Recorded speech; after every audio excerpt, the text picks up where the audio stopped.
नमस्कार दोस्तों, मैं संजय कुमार बात कर रहा हूँ और मैं स्वागत करता हूँ आपका मेरे अपने चैनल आधार एजुकेशन में।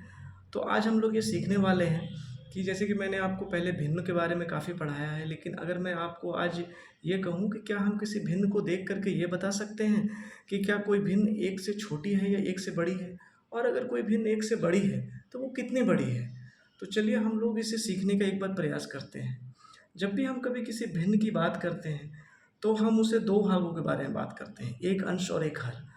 और हम जानते हैं कि भिन्न वह संख्या है जो एक पूर्ण को के भाग को निरूपित करती है।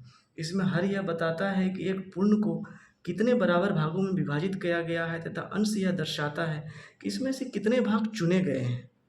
अब यह प्रश्न उठता है कि दिया गया भिन्न एक से छोटी है या बड़ी है, और यदि बड़ी है तो वो कितनी बड़ी है। तो आइए इसे समझने का प्रयास करते हैं।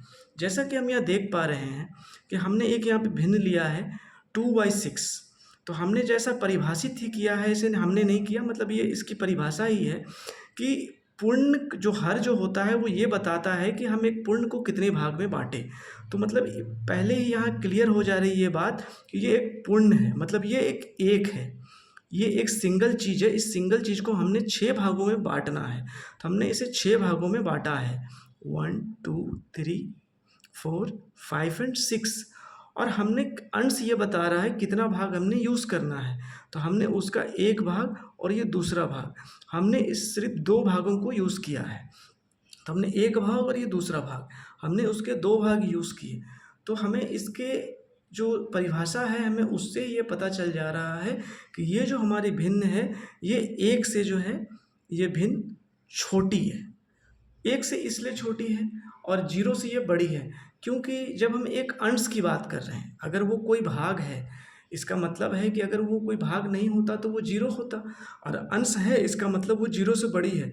तो हमें ये बात अच्छे तरीके से क्लियर हो गई कि एक भिन्न जो होती है वो जीरो से बड़ी होती है, और एक से जो होती है वो छोटी होती है। ये हम क्लियर। अब अगर हमारे सामने, अगर अब आप कोई भी भिन्न लिख दीजिए, 1/4, 1/8, या 9/12, या 17/19, या 35/98। आप जितनी बड़ी भी भिन्न, जितनी बड़ी भी आप संख्या लिख दीजिए, 47 बाई मैं 95 लिख रहा हूँ। आप अगर इसे देखेंगे तो ये सभी, हमारी परिभाषा ये कहती है कि ये सारे जो भिन्न मैंने अभी लिखे हैं, ये सारे भिन्न एक से जो हैं ये छोटी है। तो इसका मतलब क्या हुआ कि ये जितने भी भिन्न होते हैं वो सारी क्या एक से छोटी ही होती है? बिल्कुल भी नहीं। वो जो भिन्न होती है वो एक से बड़ी भी होती है। लेकिन अब प्रश्न उठता है कि हम उसे पता कैसे लगाएं कि कौन सी भिन्न जो है वो एक से बड़ी है, और अगर बड़ी है तो कितनी बड़ी है। तो चलिए हम इसे पता करने की कोशिश करते हैं। तो जैसा कि मैंने यहाँ लिखा भी है कि आप देखिए, ये जो भिन्न जो मैंने अभी आपको बताया, ये जो भिन्न जो होती है वो जीरो से बड़ी होती है और एक से जो है, एक से मतलब छोटी होती है। जो हम अभी जो हम भिन्न के बारे में हमने पढ़ा है, इस भिन्न की हम बात कर रहे हैं। अब हमें ये पता करना है कि एक से बड़ी भिन्न कौन सी होती है। अब याद कीजिए, मैंने पिछली वीडियो में आपको बताया था मिश्रित भिन्न के बारे में। मैंने एक एग्जाम्पल लिया है यहाँ पे 3.4/5। ये हमारी एक मिश्रित भिन्न है। मिश्रित भिन्न इसलिए है क्योंकि यहाँ पर ये सिर्फ भिन्न नहीं है, हमने यहाँ पर इसका 3 से गुना भी करना है। ठीक है, तो हम सबसे पहले इसे इसके सरलतन रूप में लेकर आते हैं। तो हमने इसे सरलतन रूप में लेकर आने के लिए हम क्या करते हैं कि हम इसके हर का गुना इसके पूर्णांक से करते हैं। तो हमने किया 3 गुने 5 और इसको 4 से जोड़ा, फिर हमने इसे हल किया तो हमने प्राप्त किया 19/5। तो अब हमें 19/5 किया। अब हम फिर से अपनी परिभाषा पे जाते हैं कि हर यह बताता है कि किसी एक पूर्ण को सबसे पहले आपको हर जितना लिखा है उतने भाग में बांटना है, और अंश यह बताता है कि उसका कितना भाग लेना है। तो यहाँ पर देखिए, यहाँ पर लिखा हुआ है कि हर 5 है और अंश 19 है। तो हमने एक अंश को, ये हमारा एक अंश है, एक अंश जो है मतलब एक पूर्ण भाग है, एक होल भाग को हमने 5 भाग में बांटा है, 1 2 3 4 5। तो हमने भाग बांटा तो 5 भाग में है, लेकिन क्या हमने 5 भाग हम ले सकते हैं?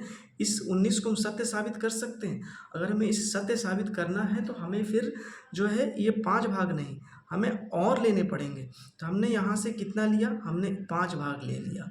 उसके बाद हमने 5 भाग और ले लिया, तो और लिया तो हमें एक होल और हमें प्राप्त हो गया। उसके बाद अभी भी 5 और 5 10 हो गए, अभी हमें एक होल और ले लिया। तो हमें एक भाग और प्राप्त हो गए। अभी भी ये तीनों मिला करके कितने हुए? 5, 5 और 5। इसका मतलब ये हो गए 15, ये हो गए 15। और अभी हमें कितना लेना है? 15 हम ले चुके हैं, अब बचा हमारा 4 भाग। तो हम लेते हैं 1 2 3 4, 1 2 3 4, ये क्रॉस कर दिया मैंने, मतलब हमें 4/5 हमने ले लिया। तो अगर अब हम इसे मिश्रित भिन्न के रूप में लिखने का हम प्रयास करें तो आप देखिए कितना बना हमारा 15। इसका मतलब 1 2 3 पूर्ण, मतलब 3 पूर्ण पूर्णांक 4/5। अब देखिए हमने शुरू भी यहीं से किया था, हमने मिश्रित भिन्न लिया था 3 पूर्णांक 4/5 और हम लौट के फिर से हम 3 पूर्णांक 4/5 के पास आए। तो इससे हमने क्या निष्कर्ष निकाला? इससे हमने निष्कर्ष यह निकाला कि हम बड़ी आसानी से यह पता कर सकते हैं कि अगर किसी भी भिन्न का अंश उसके हर से छोटा है, इसका मतलब ये हुआ कि वो जो भिन्न है 1 से छोटी है। और अगर किसी भी भिन्न का अंश उसके हर से बड़ा है, इसका अर्थ ये हुआ कि वो जो है अंश, मतलब वो जो है 1 से वो भिन्न बड़ी है। लेकिन अगर हमें ये पता करना है तुरंत 1 सेकंड के अंदर कि हमारा जो भिन्न है वो आखिर 1 से कितनी बड़ी है, तो उसके लिए आप जो मैंने ये विधि बताई आप इस तरीके से भी कर सकते हैं। लेकिन आप अगर बड़ी संख्याओं के साथ काम करेंगे तो ये करना आपके लिए बड़ी मुश्किल होगा और आपको काफ़ी समय लगेगा। तो इसका एक आसान तरीका है कि आप इसे मल्टीप्लिकेशन और डिवीज़न की मदद से करें। तो कैसे करेंगे? तो आप मान लीजिए यहाँ पे जो आपका ये जो मिश्रित भिन्न था, जब इसका सरलतम रूप हमने प्राप्त किया 19/5, हम क्या करते हैं 19 को, मतलब कि एक अंश को उसके हर से हम भाग देते हैं। जब हम भाग देते हैं तो हम करते हैं 5 दिए 15 और हमें शेषफल के रूप में 4 प्राप्त होता है। तो जो इसका भागफल होगा ये हमारा होल हो गया, पूर्ण, ठीक है। और जो हमारा शेष है ये हमारा हो गया इसका अंश। तो और ये हमारा कितना बन गया? ये हमारा बन गया हर, यानी कि 1। तो हम इसे लिख सकते हैं 3/4/5।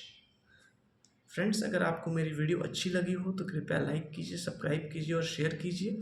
और अगर आपने हमारी अभी तक पुरानी वीडियो नहीं देखी है जिसमें मैंने भिन्न के बारे में बताया है, मिश्रित भिन्न के बारे में बताया है और भिन्नों को संख्या रेखा पर कैसे रखा जाता है मैंने वो बताया है, तो तब तक के लिए मिलता हूँ फिर अगली ऐसी वीडियो के साथ। तब तक के लिए खुश रहिए, मस्त रहिए और सीखते रहिए।